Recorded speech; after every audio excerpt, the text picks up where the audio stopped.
Hello and welcome. Oh shit. Wait, where's the Alright. Nice. Hello and welcome to the 25th episode of the Metabreakers Podcast, starring the lovely Warshack and starring the lovely DracoCatt. I know, very creative. Very awesome members of the podcast here, our regular co-hosts. Of course you have me, DmoneyGames. I'm here as well. Hello. Yeah, it's gonna be. We have a lot of juicy things to talk about today, as always. We're gonna talk about the meta. We're gonna talk about the nerfs that are coming. We're gonna talk about some other stuff as well. And then there's always gonna be the question and answer part at the end of the stream, the end of the podcast, for you guys to submit your own questions if you're wondering anything about us or the game. It's all you. Welcome, guys. Hope you're having a good Sunday. Hello, how's it going, Warshack? Going, Draco? Yeah, hey, how's it going? I'm doing well. Just had cup of noodles, so we've got some fuel in the tummy, so that's pretty good. And yeah, weekend's been fairly good. Hit 120 in WoW on a Demon Hunter. I've had multiple 120s, but now with the Demon Hunter, so that's exciting too. Making Draco proud. Subtle flex. Yeah. No, that's incredible. Yeah, my week's been really awesome. I was actually supposed to be getting married today. Obviously that didn't happen.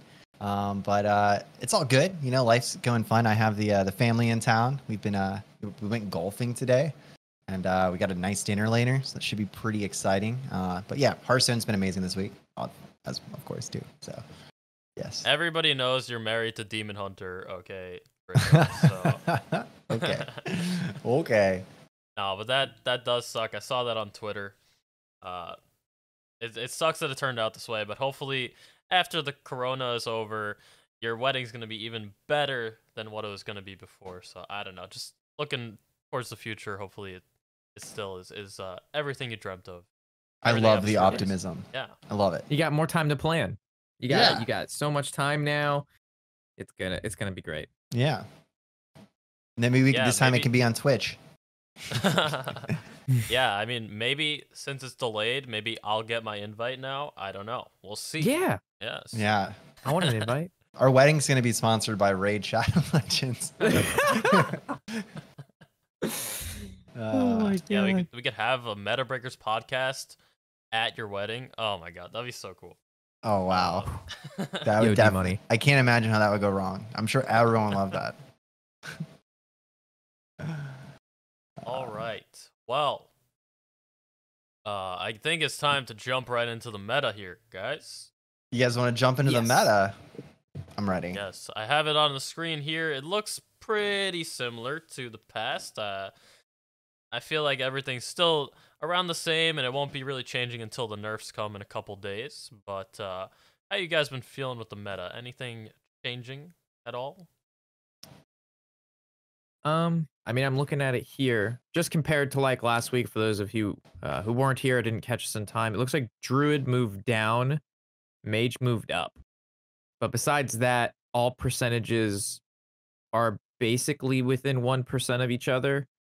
Shaman moved up a hefty 0.03%, 0.3%. Wow. So we've got some good movements there. It's ready to bust it out. But yeah, everything looks pretty much the same. Priest is getting, to me, more and more popular. I mean, that's what I see a lot of now. A ton of Highlander Priest, ton of the Galakron Control Priest as well. Hopefully, when we get into, their next segment, it's going to be buffs and nerfs, we'll see less of Priest because it's just annoying to play against. But besides Priest just getting really popular again, like really popular, I haven't really seen a huge change in anything. Yeah, I think it's getting to the point where it's starting to feel a little bit stale again. I hate to say. I mean, I haven't been having a bad time, playing, because with the multiple Demon Hunter variants and stuff, and the fact that I can build the deck differently and change cards around all the time, kind of allows myself to have a little bit of fun with it, and the fact that Priest is a good matchup for that actual deck. So even though like the most annoying deck in the game that takes forever to play, you actually get to come out on top pretty frequently when you're familiar with the matchup. That has been probably making it less horrible feeling for myself. I know that whenever I historically played more aggressive decks that I would queue into Priest, it would make me miserable. But now I don't really mind it being. I don't mind Priest being a big member in the archetype. Big archetype that's in the meta, or an important class to the meta. That's what I'm trying to say. Oh my god. Class C lot. Play against, not fun. Me Demon Hunter. It's Oof. good. Ooh. Yeah, I mean, honestly, I like the Priest matchup a lot against Demon Hunter. Really? Yeah, I usually Okay. feel like I could out-heal them, especially if I'm playing the 2-0 version where I have 2 renews, and then I have 2 Cobalt Spelkins to get more renews and everything. You can usually scam. But now with Priest taking a hit with the nerfs a little bit, that's going to make Demon Hunter matchup even better. It's going to give it a little bit more percentage points.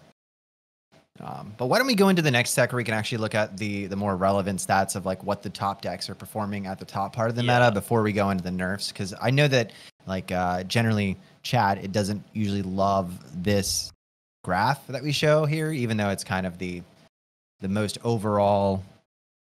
You know, it's the every single It's the everyday player, guys. I know you guys are so good in chat. I know you all are top 100 and you only want to see top 100 stats, but sometimes we got to look at everybody else. Okay, we got to give everybody else a time to shine. I mean, we've trained them. Right. They've attended the academy. They're teachers. Professor Illidan, Draco, Professor Illidan, brother of Reno, Dr. Vengeance. I'm Jaina's cousin. Yes. Yeah, so I mean, it's nice to just look at the overall stats across the meta, and see how all these classes are performing, and maybe some things will shock you, but that's cool. I like the shock factor. You know? But we can move into the top. What is this? The top 1,000? This is top 1,000 of all regions. So this is Asia, NA, and EU top 1,000. Okay. So what decks are performing the best in all regions right now? All right. So it looks like yes. Go ahead. Yeah. So this is what the best players in the world are playing From on all ladder right now. Yeah. From all regions. Okay. I'm not really surprised to see the tier 1 up there, like the Secret Rogue and the Zoo Warlock. I mean, I feel like those are like almost the 2 most brought decks to the GM series, which I've been paying a lot of attention to. And that matchup, along with Druid, are just very, like, they're just the bread and butter of everybody's lineup. So having those up at the top there kind of makes sense. Yeah, you know, Secret Rogue is really, really annoying to play against. Yeah, I mean, secrets are the worst in general, and then the Secret Rogue has the ability to use all of the other secrets, so... It's just like the way that you have to play around Rogue secrets is so awkward. It makes your turn so awkward. It's like, especially when you're trying to determine whether it's dirty tricks or plagiarize. Yeah, it's really frustrating. And then like if you don't have a spell to test with, then you're not even sure which one it is still. And then it's like, am I playing more cards into plagiarize, or is it actually dirty tricks? It's very annoying to play against, but. You know, when I saw Plagiarize announced, I didn't think it was going to be good or impactful, or people were even really going to run it. And now that it's in the pool of secrets and people actually bring it now in decks because of the reload potential of grabbing a whole bunch of your opponent's cards and stuff, it's very annoying. Yes, because you can't even trigger that secret if you want to. You can't test for it. You know, you just have to wait for the turn to end. So it's like, you're like, okay, let me see. Okay, so I played a spell. It's not dirty tricks. And you're like, I played a minion. It's not ambush. I traded into his. It's not bamboozle. And I used all these cards. So now I just gave them all to him. Great. I don't know if you've ever had that experience where you've taken turns playing around all the secrets and then realized at the end of your turn that you just gave all of those tools to your opponent. And that's very unfortunate, but yeah. Hey, man. Yeah, I was actually playing Quest Rogue a little bit with Plagiarize, and if you play, knowing when to play it, like when your opponent's gonna have like a spiky turn, like Druid, like I made sure to play mine when my Druid opponent was going off with Omu, So then I got Omu and a bunch of cheap spells with the rogue, and I just did his entire like blowback turn back to him. And it's just like disgusting because of how powerful the swing turns are now. Just being able to literally just take that a swing turn from your opponent and just use it back. It's like, and it's free. You pay 2 mana for that. Yeah. So yeah, the plagiarize is, I don't think, looking at it prior to the expansion, like we were like, oh yeah, it's a value tool, but it wouldn't really be in like super aggro rogue, right? Like it doesn't fit in there. That's not an aggro card. Doesn't And then fit in now it's just Galakron like, Rogue. yeah, and now it's like the bread and butter of like, you know, some of these really high performing rogue decks. Yeah, it's pretty cool. I think you had a good point there. It's really like the power level of these cards is so high that like taking anything from your opponent is pretty damn valuable, and that's why I love Keymaster Alabasta. But he's still kind of a meme. We're working on him. But that it like plagiarize is really strong because everybody's running strong cards, and you're forcing your opponent to essentially do a weaker play just to even test for this secret. So it really is a good secret, and I think it is a lot better than a lot of people thought it would be. So yeah, I think it's really hard to play around, and that's why it's at the top there, and also just generates a million random things to win the game. So maybe I have to try playing it because it seems like mage. Right. But we have Zoo Warlock up at the top as well, and if you've seen the nerfs, which we're going to be going into soon, Zoo Warlock has been they are receiving a major nerf, and so these deck might not remain at the top tier for long. I'm assuming it's gonna go pretty downhill after that, but still a pretty solid deck overall. So maybe like tier 2.5, something like that. But the deck as it is right now is just really, really strong. Like if you're playing against an aggro deck, like usually Zoolock against aggro, like a full face deck, is not supposed to be doing that well because you're hurting yourself while your opponent is just constantly hurting you. But the ability that to flood the board as much as Zoo has right now, in like a matter of like one turn, is pretty insane, and there's like no way for these other aggro decks to keep up unless they have like Unleash the Hounds. But that's about it. Yeah, I feel like Zoo Warlock's really, really strong right now. For those reasons. Yeah, I'm kind of glad Dark Player is getting hit. Zoo Warlock's a cool deck, but it just feels so horrible to play against it because it's just like the reason that deck is so good is because it has these unanswerable threats.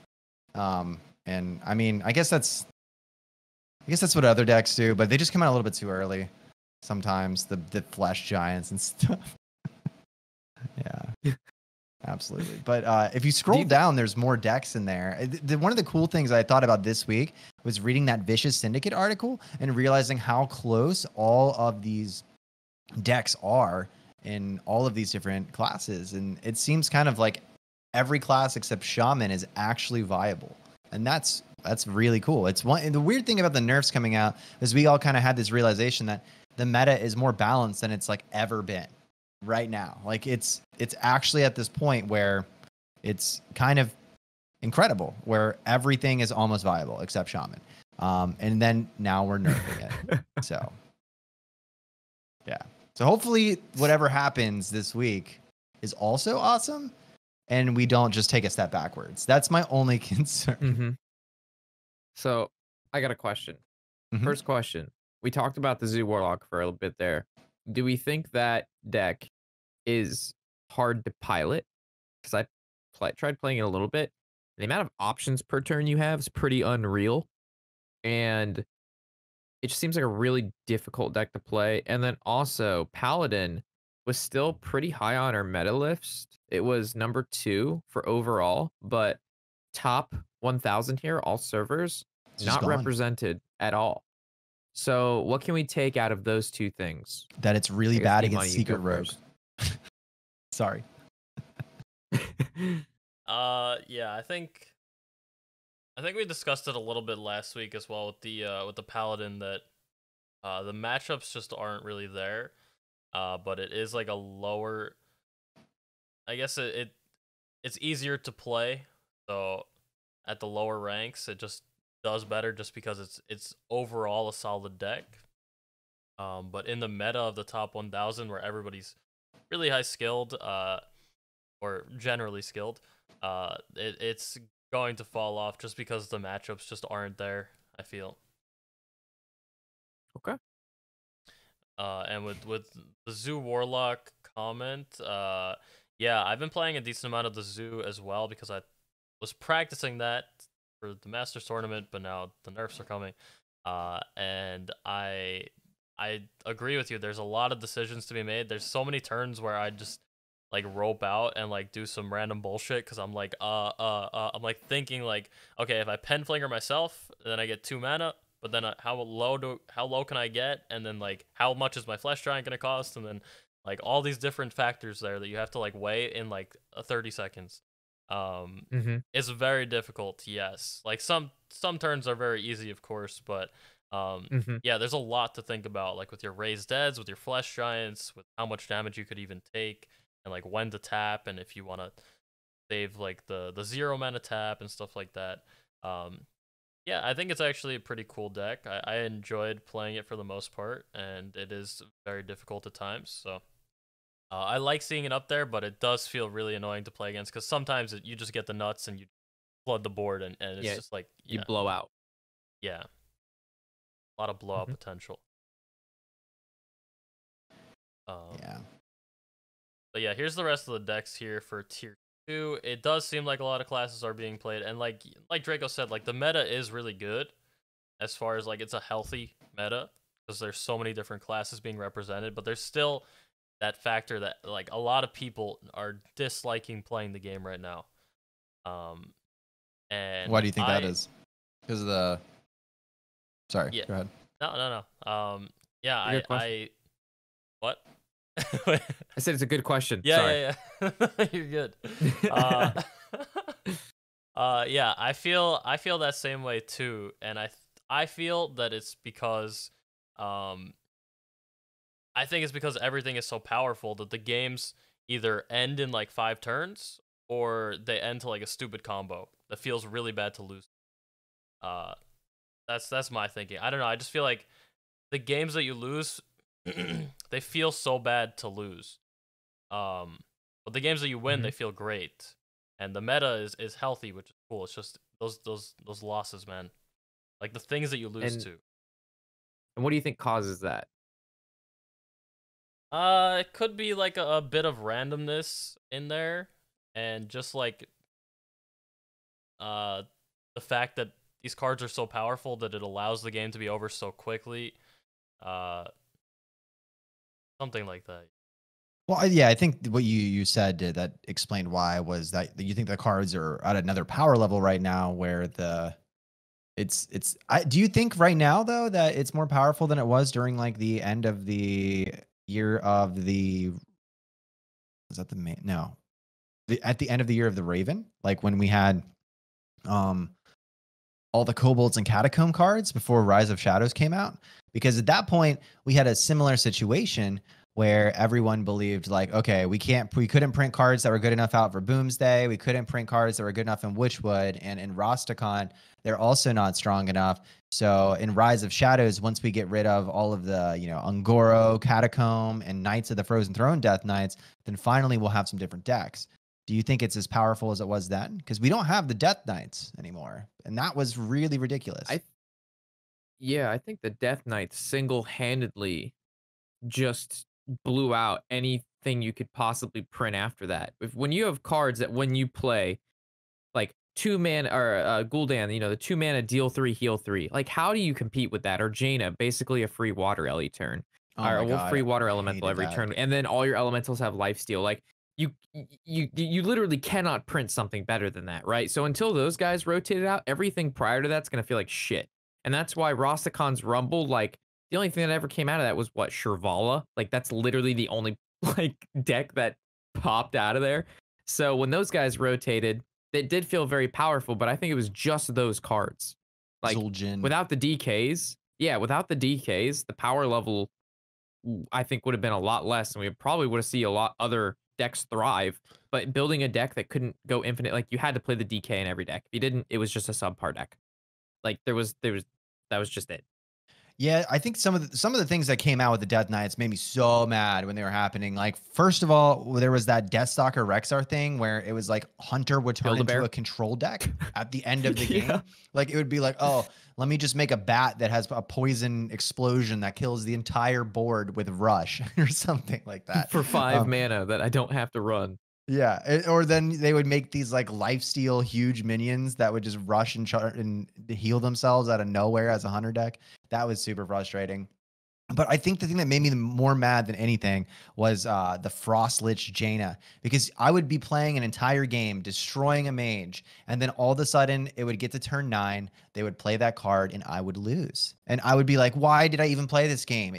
All of their other cards are trash. And then suddenly they can just, I have to do this weird math where I have to make sure that everything trades and doesn't equal a 1 health minion on my side of the board or their health side of the board. And that was so annoying. And yeah, I don't think it's as powerful as it was then. I think this is like one of the most powerful.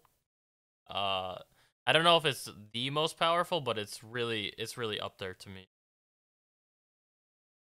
Well, the DKs were endgame value, right? They were all pretty expensive. Right now, the power level, we have like early game power level with Zoo right now. We've got late game power level with like Bomb Warriors with drawing bombs. So like the power level right now, I think is like spread like around between different decks at different times in the game. While previously it was mainly just that ultimate late game value that just in every turn would just keep reoccurring, right? So I think we're, yeah. Yeah, I don't know. I don't actually really think I experience a lot of people talking about how they hate the meta that much right now. I mean, I hear it every day, a lot. I guess you Demon Hunter people are on your whole different planet. I don't know. You're on like Azeroth or whatever. I don't know what the. Maybe I don't complain enough for everyone to complain with me for it to resonate. Maybe that needs to be what I do. Maybe I need to whine more about the meta so the more people speak up about their feelings and I'll get to hear the perspectives. That's got to be it. I don't know. Like the overall meta is cool. Maybe it's just the cards themselves. People are already tired of. I don't know. Like for me, it's just I feel like RNG is a big factor, and I know there are decks that don't have as much RNG like Soul Demon Hunter. But it's still very annoying to lose to like a bunch of Twin Slices and Soul Shard Lapidary. I don't know. It's just the way that you lose in the game right now. I can't really describe it more than that. That's just dude, don't you dare complain about Soul Fragment Demon Hunter. That is like the least scammy deck ever. I mean, yes, they do clock you in the face for 15 lifesteal sometimes, but like you have to set up the entire game to make that moment happen, you know? Like sometimes you don't. I agree. I think Soul Fragment Demon Hunter is fair. It's one of the most fair decks. It's literally freeze mage. You have a limited amount of damage in the entire deck. Your deck can only produce X amount of damage. And navigating between clearing board, not dying, and killing your opponent, it plays exactly like freeze mage without the freezes. Yeah, you're free to complain about Altruist, Priestess of Fury, Twin Slice in general. That's fine, but the deck is not scammy. I mean, yes, it feels bad to lose to anything. I'm not saying it's scammy. I'm just saying it just doesn't feel great to play against. You just don't like losing. It feels bad to lose, period. I mean, sure. What feels okay to play against? That's a great deck. Go. I don't mind playing against anything other than Turtle Mage. I absolutely hate playing and playing against that deck. And Priest, I really enjoy playing Priest. I just hate playing against it. Every other deck I play against, I don't care. It's perfectly fine. Well, it feels good to play against Turtle Mage because people suck at piloting it perfectly. Because there's a lot of there's a huge margin of error. So generally, I think the deck is so easy. Really? Like, yes, I think. Like, how do you make a mistake? It's just get turtle, potions, freeze board, you win game. That's it. That's the extent of the thinking. Don't draw spells. Mistakes, but I've yeah. One of the things that I ran into when I was playing it a whole sometimes I would miscount like where my last Tortolan was. Like I would like go and do this big play, and then I thought I had like a Tortolan in the left to right slot in my hand for 1 mana, but then like with closer examination, that was another 1 mana mage card. And then I just ruined my entire situation because I used my last Tortolan. So some things like that would happen to me sometimes, where it's like I miss one tiny little detail on like where a card is, or I overdraw the Hortolan when I'm using the potion because it was too far to the right. You know what I mean? You know how like when you press the potion, you don't get all the cards? Yeah, but that's like if you're like hyper playing the deck to its most optimized level. I don't even think you have to play the deck that like well for you to just win. You know what I mean? Like you could literally just leave mana open to just not even overdraw and not fill up the board to get the extra 1/1s out and still like, you know what I mean? Like don't even give yourself room for errors by playing the deck inefficiently, and you could still win just from the core of freezing your opponent every turn, making more turtles, and playing eventually Nightshades or the Sun Weaver, whatever. You know what I mean? Like I don't see how it's the same thing every game. And like after about 10-20 games, like your edge goes up minorly. While if you play like a deck like Mage or Priest or Demon Hunter, especially, if you play the deck for like 20-30 games, you're going to be significantly better with the deck by 30-40 games in than you will your first 10. Like there's tons of room to grow. With Turtle Mage, the only room to grow is however big your turtle is or turtle shell is, and that shit's stupid. So yeah, I honestly don't like playing against any deck. When you ask me that like what I like playing against, I was looking through all the decks, and I was looking through my deck tracker, and it's like, what matchup would I like to play? Like, what am I okay with queuing up against? Honestly, Shaman. Just because but it's the worst. And I said, what deck is good? I said, what deck is really good that you like playing against? Dude, literally all the other decks I like don't want to play against. Like you don't even like playing against the decks that you play. You realize that, right? Honestly, I don't. Like it's just that's the state of the game that we're in. I don't know. At least to me, like every single matchup just feels like ass. Like I play against a druid, and I queue up against a druid. I'm like, oh my god, they're gonna do some bullshit against me. And I queue up against a priest. It's like, oh my god, they're gonna do some bullshit against me. And it's like bomb warriors. Like here we go again. Corsair Cash on turn 2. Like I can't win, bro.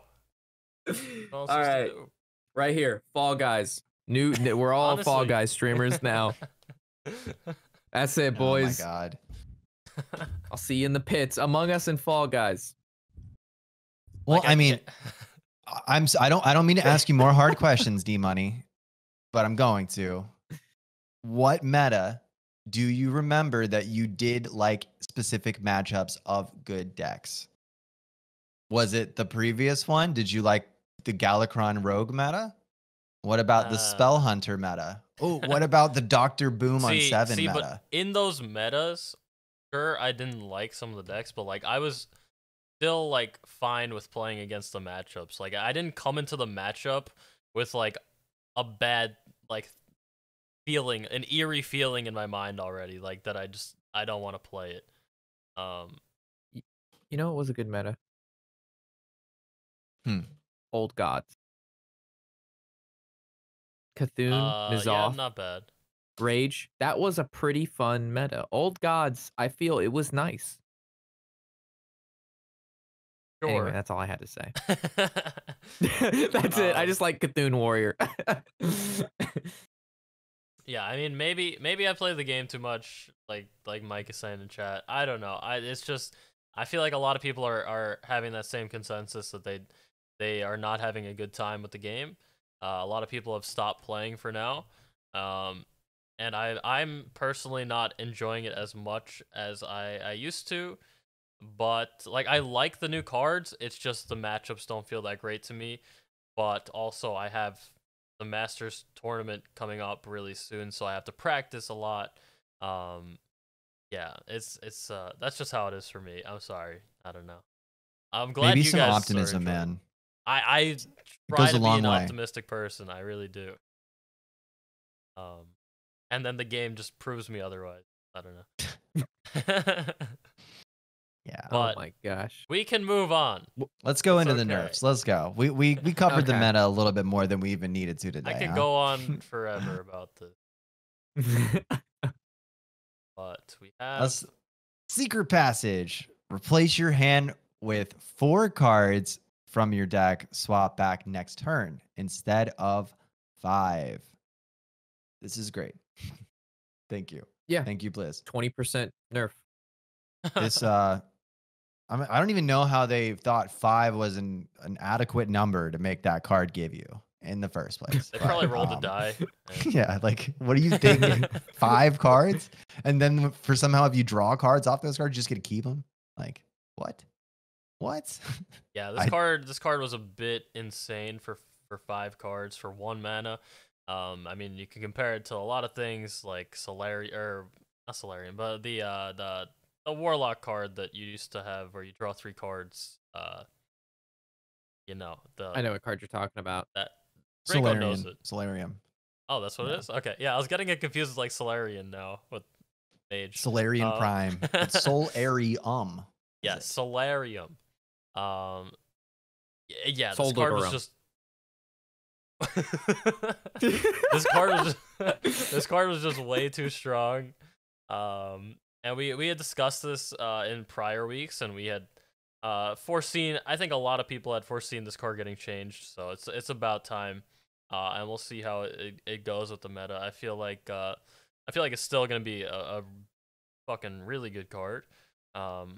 Yeah. But it's probably going to be the difference in a lot of situations between you actually getting lethal or not getting lethal, which is nice. It's a It subtle says something change, when it's good in wild too. Like this thing made Kingsbane Rogue tier 1 in wild again, just because that exists in the game. Secret passage. that was Oh one of my least goodness. favorite decks too in all history. Yeah, That's but good. just this card existing Yeah. brought that deck back into fruition. I guess there are a whole bunch of other cards that made the deck better that came out in this expansion, like Yes. Cutting Yeah. Class. And yeah, I guess Kingsbane got a considerable amount of support. But I think we can primarily blame it on Secret Passage because that's some serious gas. That Yeah. puts Myra's Crystal to shame. Like it's just like Myra's Crystal is a legendary. You only get to run one up, and it decks you out. This just does kind of the same thing, but significantly less expensive. Yeah, do you If they guys think put- this is going to be substantial? Like, what do you think this is going to do to Rogue? Because we already just saw that Secret Rogue is the most powerful deck overall right now in the game. Do you think this is going to hit it in an impactful way? Do you think it's going to hit in a subtle way, or do you think it's just going to barely make a difference? Subtle. Subtle, a few Yeah. percentage points. Yeah. I Yeah, agree. I think the card's still very good. Like you still play this card. It's still very, very good. Still finds you outs. You just find outs 1/5 of the time left now. 1/5 of the time less now.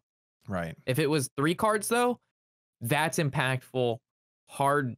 That's a hard sell at that point. Still kind of good, but 4 cards is just right, to my opinion. Like giving classes good cards isn't the problem. It's just when the card is like overkill, right? It's like when they draw it from a top deck with nothing in hand, 7 mana. You're like, all right, well, they just got 5 free cards for 1 mana. But 4 cards, it's whatever. It's all right.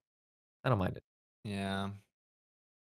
Yeah, like I said Oh, before, yeah. it's just like it's probably gonna make the difference between finding lethal or not, but like only like sometimes. Like it's still gonna be a really good card. It's just gonna be a subtle nerf, but I'm sure Rogue is still gonna be really up there. But we have another card here. What's this one? A ball. I'm so happy Acolyte. about this one. This one's my favorite nerf. Yeah, I'm sure. Your Demon Hunter is showing.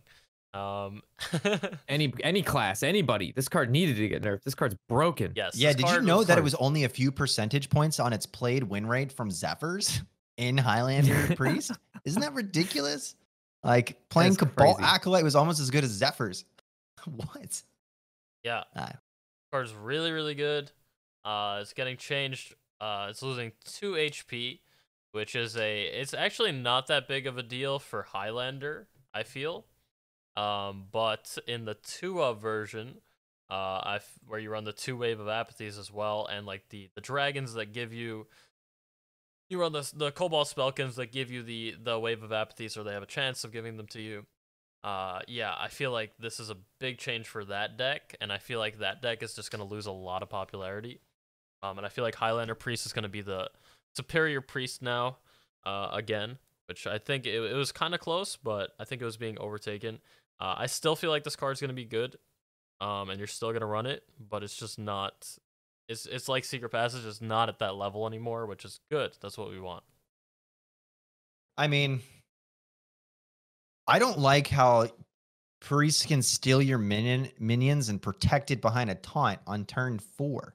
That's crazy to me. Like, I feel like if they should have nerfed it harder. I think they should have took off taunt, made it like a 2/5, something like that. I don't know. Like, it's pretty ridiculous when you play like a Mag Therodon or something like that, and then you get it like taken with this thing and then protected behind a 2/6 taunt or something. I mean, or something. It sounds like this has happened to you before. Yes, it happens all the time to me. And it's just, I don't know, man. It's like I get that the reason that this card is kind of fair is because it steals a minion at random, and then the card that it's built to combo with is Wave of Apathy, which makes every single one of your opponent's minions a, what is the word? Like a target, right? So if they have like, so the way to play around Cabal Acolyte is by playing multiple minions, right? So that whatever they want to steal, they have to roll the dice for it. And I get that that's what's supposed to make it balanced, but a lot of times this card is used on a specific target, because it's like thinking about what's it called, Mark Shot, or no? What's the Hunter's Deadly Shot? Deadly Shot, right?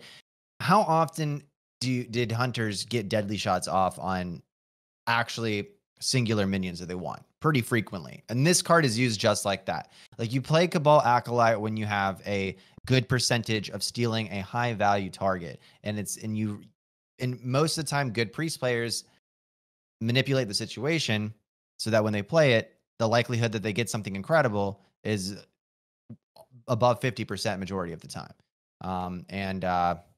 I play decks very frequently that have few minions in them, and just being able to know that this is not my opponent's deck is just, sometimes it's impossible to play around for me. And it's, yeah, I don't know. I'm glad that this is getting hit. So somebody brought up an interesting thing in chat. So would you rather Wave of Apathy be hit than this card?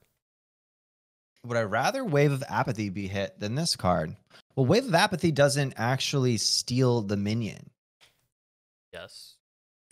Wave of Apathy is just kind of like a worse Frost Nova without this card. Sure. I mean, it kind of makes this card a bit too good, though. By the fact that it's 1 mana? Is that what you're suggesting? Like, yes. Wave of Apathy might be too cheap? I mean, it seems like that's one of your main issues with it. Not even the health. It's just the fact that they steal a minion. But that's not even gonna. You don't need Wave of Apathy to make this work. If like Wave of Apathy gets hit, then people just replace it with Lazul Scheme and call it a day.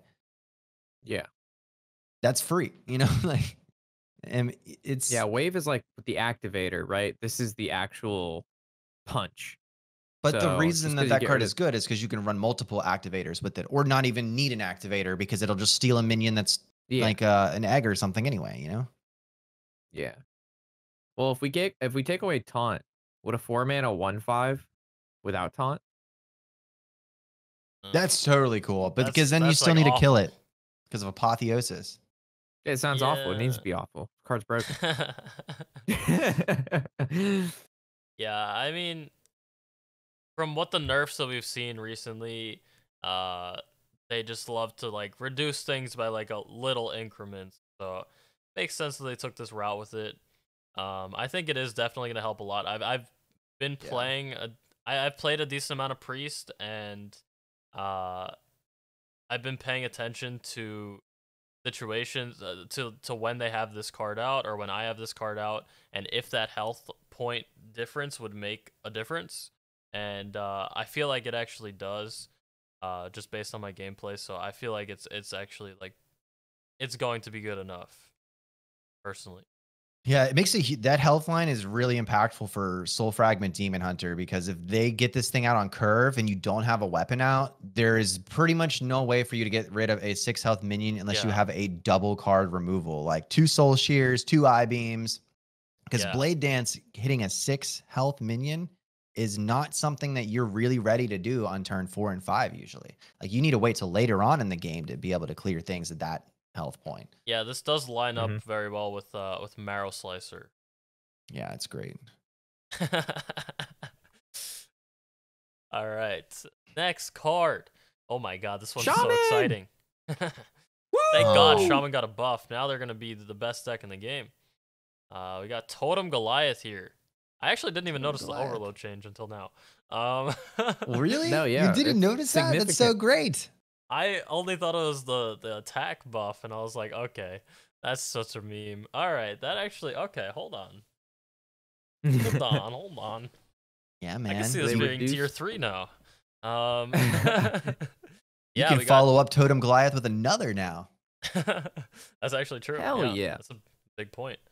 Yeah, now the overload has reduced from 2 to 1, and now it has 1 extra attack. So, Totem Shaman. I mean, yeah. How do you guys think? What do you guys think of this? Just a meme, or you think that it's actually gonna do something? Well, I'm sorry. Would you like to go first this time, Rob? Sure. I appreciate that. All right, I'm stepping up to the plate now.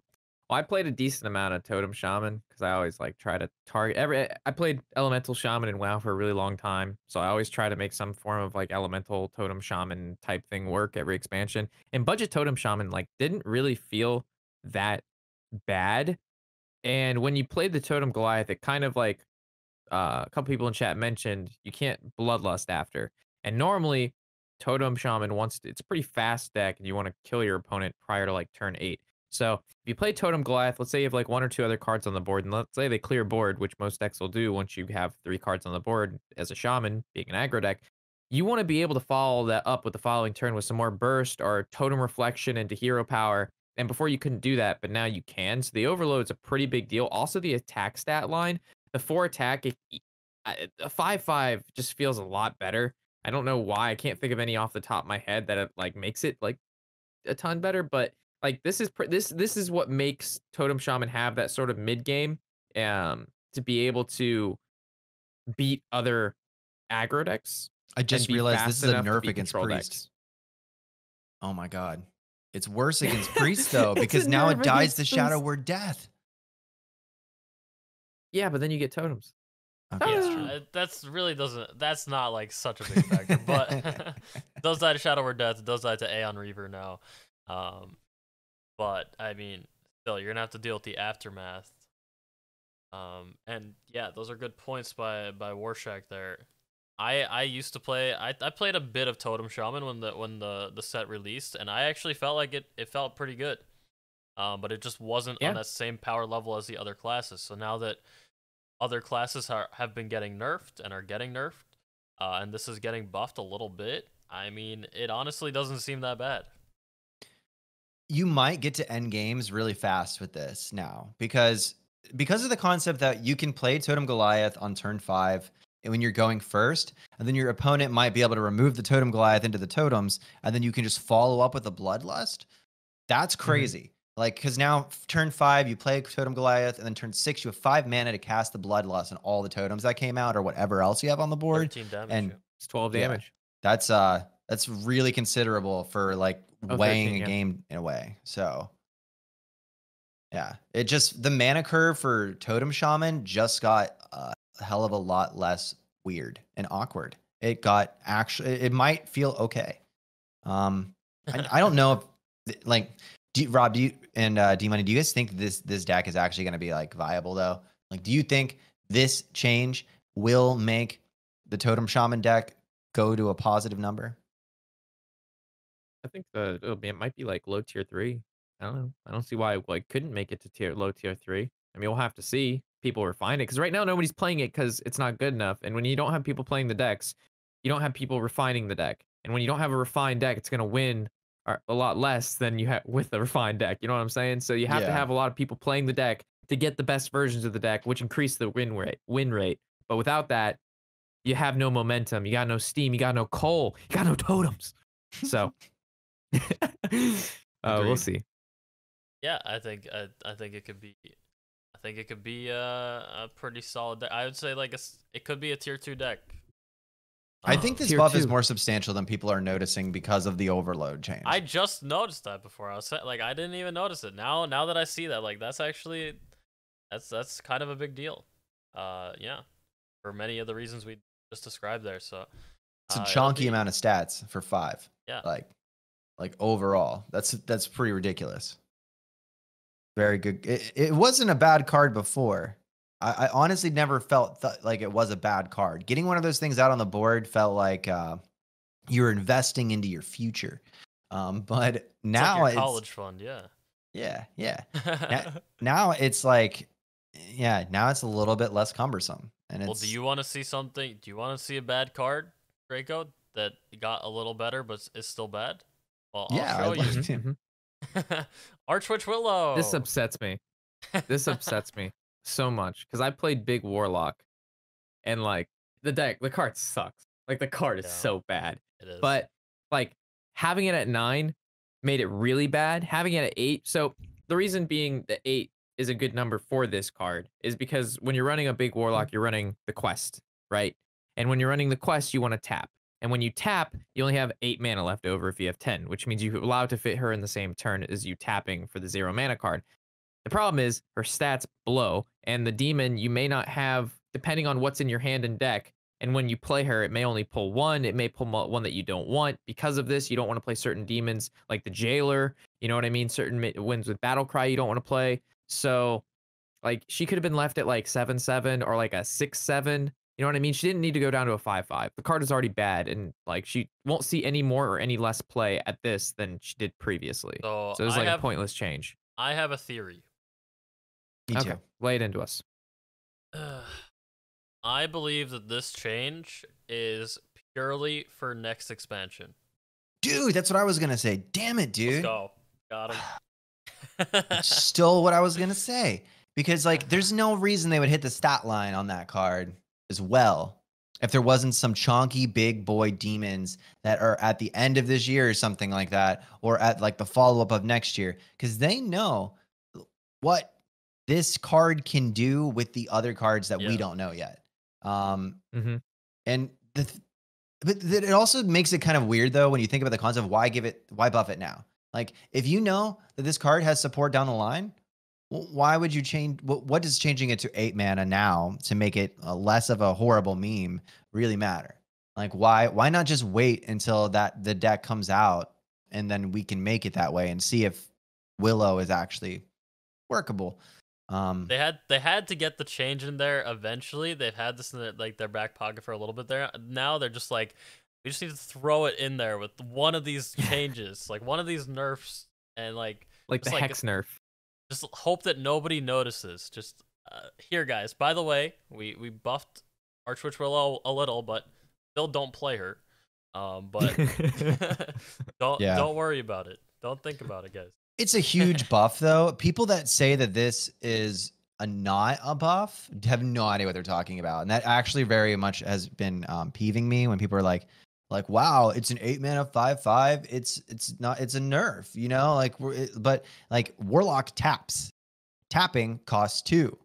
This card goes in a late game Warlock deck. So whatever big demon Warlock exists, the fact that you can not have this card in your hand, tap and then drop and have this huge threat development concept thing that can happen now is a really big deal. Yeah, I mean it's not even about like the tapping. It's about just like using other cards as well, like a Nether Breath or whatever. You're probably not running Nether Breath in that deck, but just having 1 extra mana crystal and getting bigger stuff out, like the big stuff out 1 turn earlier is just very, like, you don't really care about the stats on this card too much. Like it's really all about the effect, really. You're playing this card. Right. So getting that effect out 1 turn earlier, you're sacrificing 2/2, but like who really cares at that point? I care. Yeah. Well, Rob cares, I want her to be decently statted. I want her to be 6/6. I want her to be 6/7. I don't want no 5/5. She's comparable to Mr. Totem Man we just covered, and he's only 5 mana, and he summons totems afterwards. I'm just kidding. Yeah, you generally probably would have been felt better for like the community's like optics perspective if they just made it the same stat line and took a mana off of it right now, you know? And then if it needs to be nerfed down the line because that was a problem, then, you know, reassess it later. Yeah. But the fact that they actually took the time to be like, okay, we can't make it an 8 mana 7/7 is, I don't know, man. It seems really stupid. You know, like why can't they just touch it up again? Like, is the big demon package that comes out in the Dark Moon Fair expansion in when does that come out? December? Is the Dark Moon Fair expansion big demons? Are they so good that this thing having 2 extra stats on it would just ruin and break the game? Like, cause why? So. What? You said Dark Moon Fair. What? Is it actually Dark Moon Fair? Well, it's been well. It wasn't mine. So you know the things that they showed, the 3 gems of the expansions that come out during the year of the Phoenix. Have you seen that? Yeah. I think I'm kind of familiar. Yeah. Well, the last one, it looks like the Dark Moon Fair card in the art for the Dark Moon Fair. The art for the Dark Moon Fair.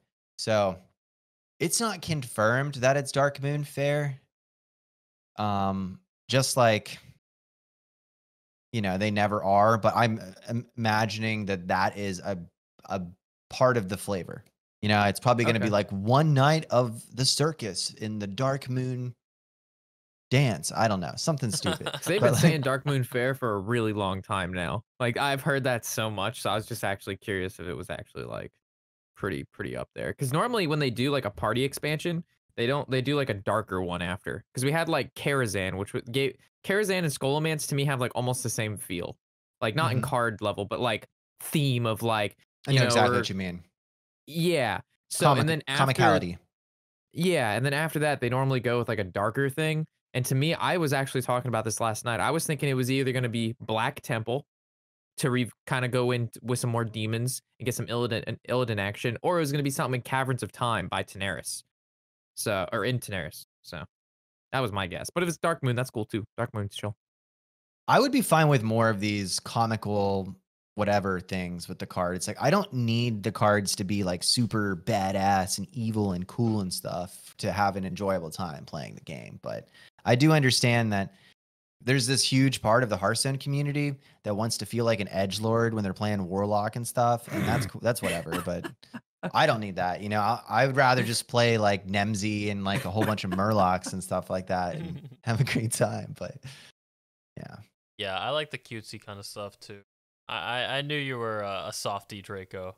Yeah, it's true, man. I mean, ironically, the majority of the Demon Hunter cards are like super edgelordy. You know what I mean? Yeah. Like they're all like, it's like, what are the cards that are like super pop, like Chaos Strike and all these like, I guess they're not super edgelordy because they're just kind of like vague attack cards majority of the time. But I don't know, they're not comical, and I could deal with more of that. You know? Yeah. All right. Well, here's some comicality for you. Dark Glare getting changed from 3 mana to 2 mana, and getting reduced from a 3/4 to a 2/3, and refreshing only 1 mana crystal as opposed to 2. They changed 3 things on this card. That's insane. They really did. I never thought about it that way, man. That's really interesting. Like, when does a nerf hit? Well, I guess it wasn't nerfing 3 things. They buffed 1 thing. Okay, no, they changed a lot of stuff. I don't mean, it's like really hard to evaluate this. They like kept the stat line consistent with like the mana cost, I feel. But they nerfed 2 things. Like are they? I don't know. Yeah, it's just nerfed, right? Yeah, it's just nerfed. The only thing they technically nerfed was the ability, right? Yeah. A 2 mana 2/3 competitively is a fine stat line. Like that stat line. In this meta, it's really, I don't even know if it is. So it's, I mean, yeah, all the 2 mana 2/3s that people play have like really great effects, right? Like if it was a Sethic Veil 3/2, it'd be really bad. That is true. yes. There are a lot of people saying that this card is not going to be play it anymore, or that Zoo is just gonna be unplayable. I don't know how I feel about that though. I feel like it's still decent. I feel like it's one of those things that you can't really tell until you play with it. You can't tap for free though. Like you have to spend 1 mana to tap. Yes. So basically you're like beating yourself up. And the only benefit you're getting off of it is every time you do it, you can like maybe weave in an extra card or two in the turn now. Instead of like prior where you could just like raise dead, tap, flame imp, and just like go nuts. But now you can't really go nuts. Now it's just kind of fair. You can still go a little nuts, but your board's not gonna be. You're not gonna be able to do as much, but it still could just be strong enough. Like your swing turn. I'm not sure. I mean, you're getting to your flesh giants still fairly quickly, right? Because if we think about the cards that are damaging to you, we have the tap, which it does affect the free tap, right? But we have the Penflinger, which costs 1 mana, so it refreshes itself. The Raised Dead costs 0 mana, so you're able to do that, no problem. You get an extra mana from that. The Flame Imp costs 1 mana, so it refreshes itself that way as well. So there's like quite a few ways to keep it going. It just doesn't get the like, crazy gas where you can just like Penflinger yourself and then double your mana off of, you know what I mean? Like it just chills it a little bit more. Yeah. It makes it fair. But you can do the combo earlier now, because before you had to wait till 3, but now you're on 2.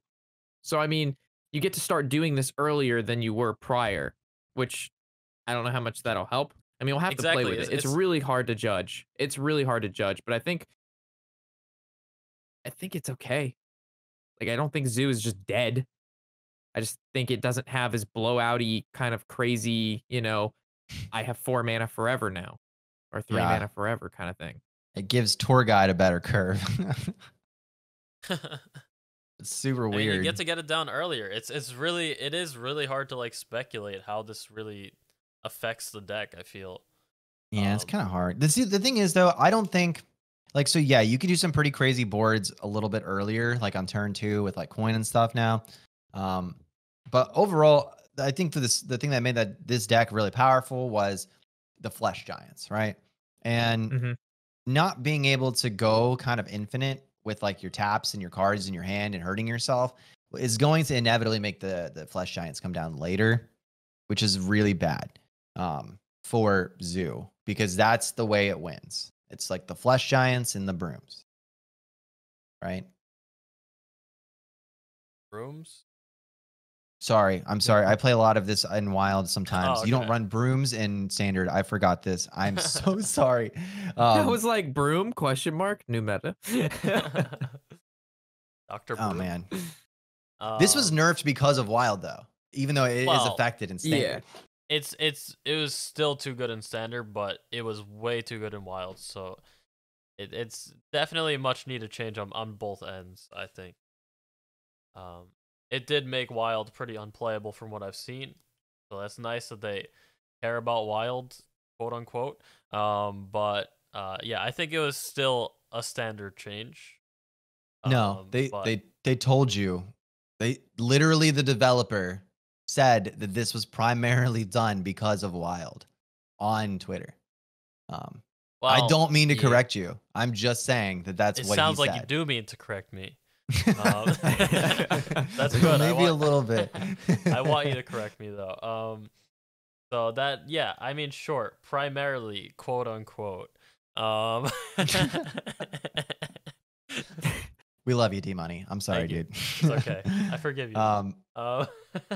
It needed to happen though. Like the whole Yes, format was being ruined because of that card. You know what I mean? Like when one deck is so powerful that nothing is actually favored against it, like they had to redo it, or people that played Wild for their whole life were just going to quit, or if they haven't already, But luckily this might save that format, I guess. Yes. Yeah, Wild being said. Quote unquote. Okay, so next we got, so there's all these changes coming to the game here, and like where everybody's like, yippee, like I'm gonna throw a party now, a Corona party or something. Yeah, but now a socially distanced party, of course. Come on, guys. But all these changes are coming to the game in 2 days, which is very exciting. But then at the same time, you have people like me who have been practicing and preparing a lineup for Masters Tournament Montreal, which is coming up in 5 days. And now these changes are going to change a lot. So it's actually like it's a pretty big deal for competitive players like myself. I know you guys are still competitive, but you know what I mean. People preparing for for Montreal. This is going to be it's going to change a lot, and it's going to make a lot. You have to rethink a lot of your lineups and decisions you're going to make. So it's a bit of a curveball. This is good though. Yeah, I mean, this is like a thing that card games do, right? Like right before a big tournament comes up, they make changes, and then they see how like people adapt to it. And like a lot of people are not happy about it, and they're like, "Oh my god, now I only have 3 days and whatever." But like, you could also play devil's advocate and be like, "Well, if you're really like the best player, or if you're one of the best players, then you should be able to adjust to the changes here and still do well." Yeah, because your opponent, like who you're going against, is a player under the same rules and regulations that you also have to follow. So you're both in the same exact boat. Yeah. You're like, yeah. To me, this would be like an exciting thing because it just kind of like resets what people have been playing for the last month straight, and it tweaks it a little bit. So now you got to change your deck or change the way you think about certain matchups, and it adds a little bit more depth to like, what was already a month in, so I wouldn't say super solidified meta, but a fairly stable. We kind of know what's the best. We've seen a bunch of lineups being brought to GMs. It's relatively the same lineups across the board, the bans per priest and warrior. So hopefully this, those are wrenching things like you said. I mean, it is exciting, but at the same time, it's also a bit stress-inducing for like me and other people preparing because it is so out of nowhere. And you've been preparing these decks and everything, so yeah. So now you kind of have to like hunker down for the next couple days and really hammer out what you want to bring. It's better for the spectators that like love Hearthstone, that actually care about watching Masters tours for the content. Honestly, when the meta gets kind of a wrench thrown, it gets kind of messed up like this, right? Like before the Masters tour, because then the decks are more different, and no one's entirely sure with what they're doing. Like no one's like absolutely like, 100% on their lineup and all of their deck choices when things are all kind of pivoting around a whole bunch really fast and being refigured out. And I think from like the spectator perspective and like just like the viewer, like I want to watch like interesting Hearthstone games perspective, them doing these nerfs in the same week that there's a tournament probably actually increases the entertainment value of it a bit. Definitely, yeah. That is a good point as well. Yeah. So just like something to think about. But also, I just read this this thing right here at the bottom that says Secret Passage, Cabal Acolyte, and Dark Lair will be eligible for full dust refund. So anybody thinking that the Archwitch Willow change was not a buff, this actually just tells you that it's a buff because you actually can't get the full dust refund. It's a little interesting. So yeah, there you go. Sorry, I just found that there. Can you imagine if they gave people 1,600 dust and stuff for Arch Willow for buffing it? They would just not buff cards anymore. If they had to like give everyone a full legendary's worth of dust back. They nerfed the stats though, bro. Card sucks. Enough. I mean, they changed it. The card was changed. You should be. I need my dust. Give me my dust. It's kind of could go either way there a little bit.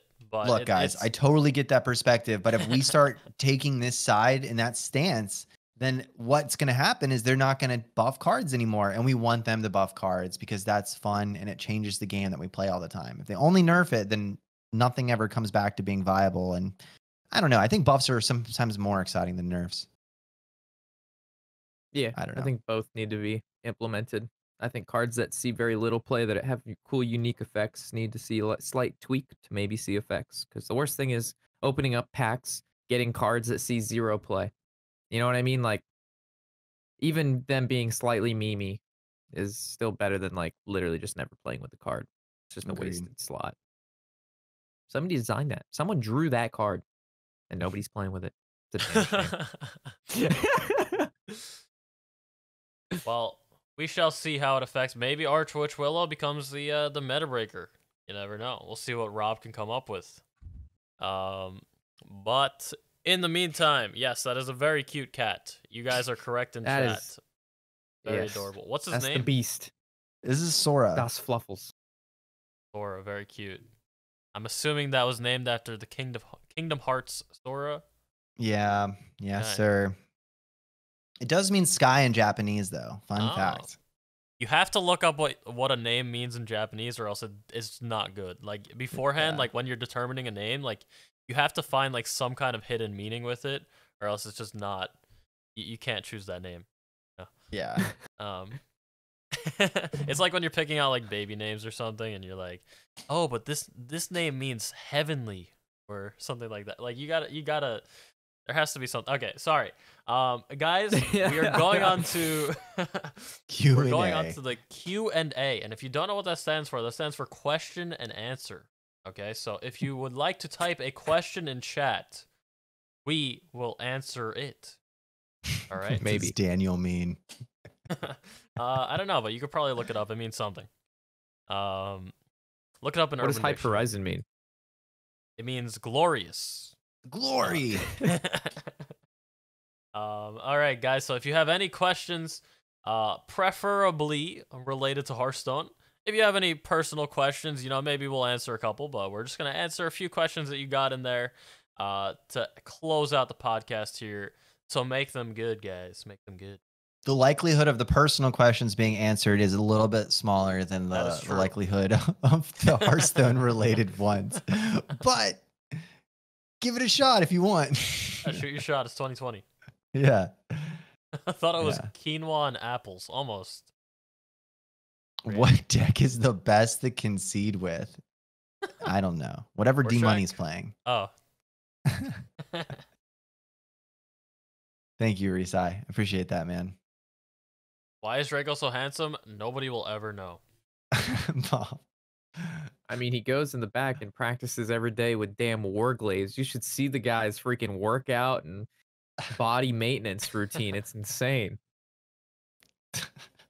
I don't even have anything to say right now, guys. I want to confirm but if I craft those cards now and I get the refund, I can then disenchant them for extra dust? No. That is not how that works. The only time that you get the refund and you still get the disenchanted is if a card goes to Hall of Fame. Otherwise, you would just be paying dust for that card, and then when it gets nerfed, you will just disenchant it for that same amount of dust. So you will go completely neutral on it.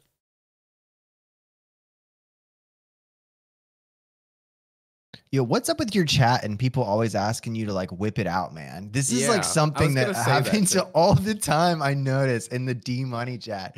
It's like everyone's like, take it out, man. It's like not even just Yeah. a singular person. It's a whole bunch of people that ask this of you. I run it's a the very- socks. Sexual. It's the socks, right? I run a very mature stream, Draco. All right. And sometimes, chat gets a little, we get a little risque in here, and we talk about some topics that maybe a lot of other streamers wouldn't talk about. So, my chat is just very comfortable with their sexuality. Let's just say that. I don't know if that actually amounts to people asking you to whip it out all the time, but whatever. My chat is simps. Yeah, that was they're simps. That was for a me, weavy okay? answer. Yeah, it certainly was. I was gonna say, like, why are half the questions sexual? I didn't say it because I was like, you know what? This is only gonna produce a worse outcome. But I feel for Draco. female streamers, honestly. Like, if this happens to us, it's like 3 dudes. Can you imagine if we weren't 3 dudes? Oh my god. You change that. It's I'm gonna 2020. hold back everything. I'm not gonna say anything on this. All right. Any more questions here? Let's see. Someone, I can't tell if if non-cool kid 2001 is trolling because of the name or the question. but there should not be a bonus for golden cards ever. I think this you is can a afford meme. golden cards if you just win more. Boom. It's like people ask that a lot, and then there's also people that genuinely ask, like, why can't you have like a upgraded hero power with the 1K portrait? Have you ever seen that question? Has anyone ever asked you that? Because I've had people ask me that in chat before. Like, why can't you get like something better for having the 1K portrait? No, It's like because Maybe like an updated picture, like a cooler looking hero power, that might be fine. But like, I mean, to actually cosmetics. change it. Yeah, cosmetically, I think there should be a Yeah. lot more cosmetics in Hearthstone. Why not? Yeah. Yeah, I'm pretty sure that those are just trolls / memes. But you do have to make sure you still answer because some people might actually believe this stuff.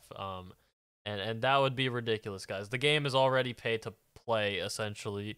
But we don't want it to be pay to win. Yeah. Yeah, if you gave people any kind of advantage for having like golden cards or anything like that, it would just make the people that don't have those things not feel motivated to play the game because it would just mean the people that play it more and have more money have an advantage, obviously. Everyone should know this. And my name is DMoney, so I would like that, but I want it to be fair for everybody. Yes, that is correct, Praise. We are doing a wild tournament on my birthday, which is September 12th. Yes. Oh. How do you realize oh, hold on. So how do you realize what you are doing wrong?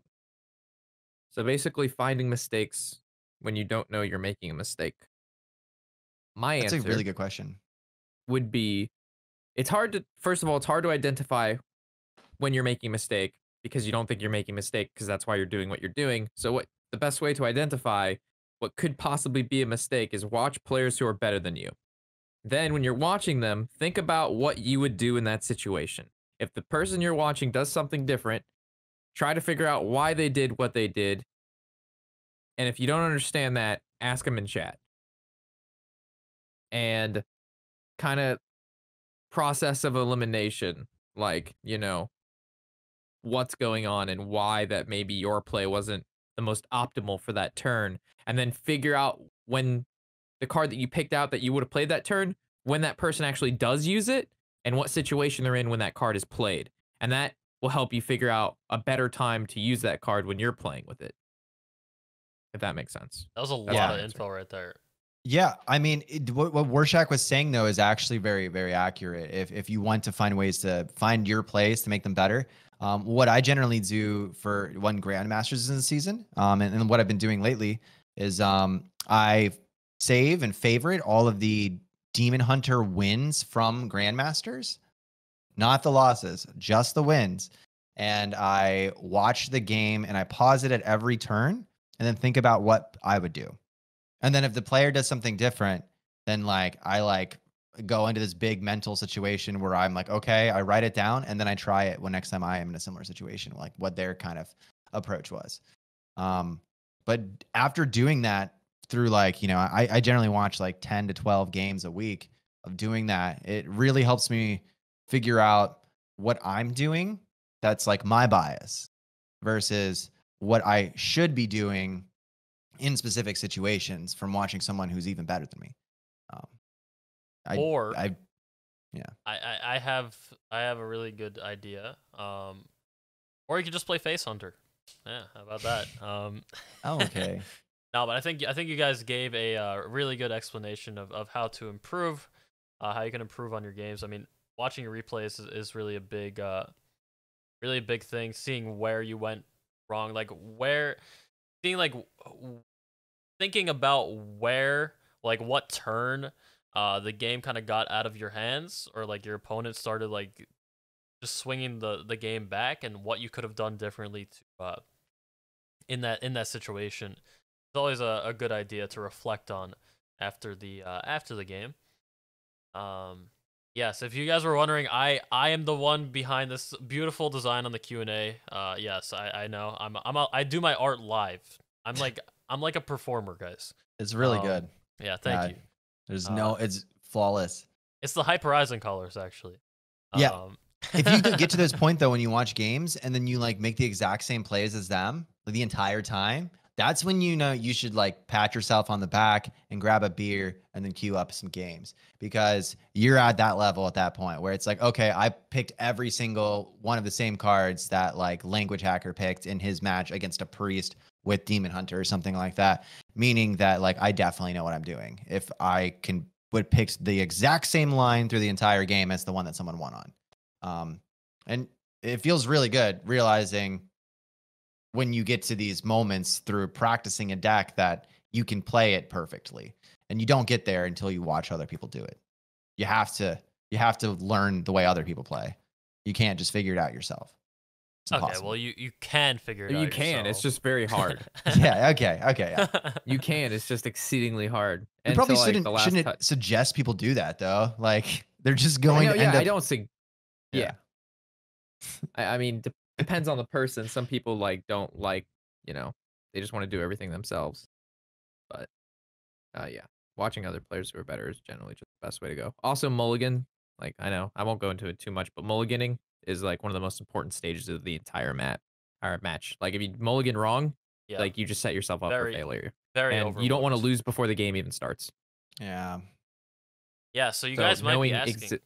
Oh, sorry. Go ahead. Nope, I'm done. So you guys might be asking, like, man, you're talking about watching these good players play these decks really well. Like, where can I find those good players myself? Well, we're about at the end of the podcast right here, so I do want to shout out our co-hosts here, who are very good players themselves. Even though Warshack will tell you that he's not good, he's still good. All right, he just memes it up sometimes. We appreciate you, Warshack. All right. Thank you. So I'm just gonna shout out their channels. I mean, if you want high quality content, these are the guys to watch. Very, very awesome guys. Very humble as well. And I hope you guys check them out. I need to make a separate command for the podcast. I know I am a scrub, but I will do that soon. But please check out, and if you want to check out that Draco impression, as always, it's right there for you. But I think that is going to wrap it up for the day. And I hope you guys enjoyed the podcast. I hope you guys have a good rest of your day. You said your birthday's coming up soon, Draco. So that's gonna be for next week podcast. Yeah. I need to like look that up. I don't even know. Yeah, your birthday's oh my on god, Saturday. my birthday is literally on Saturday. Wow. God, I'm getting old. DracoCatt Day. DracoCatt Day. Sweet. Yeah. That'll be fun. Yeah. Thanks for having me. It's always a pleasure to be a part. And we had some good discussion today, some good questions. I think we covered a lot. And yeah, have a good rest of your stream, D-Money. Yeah, man. Have a good one, chat. Enjoy the high octane gameplay that is about to be provided to you for free. And yeah. Thanks for having us, man. See you later. Love you guys. Yes, Peace. It was good. See you guys. Take care. Peace.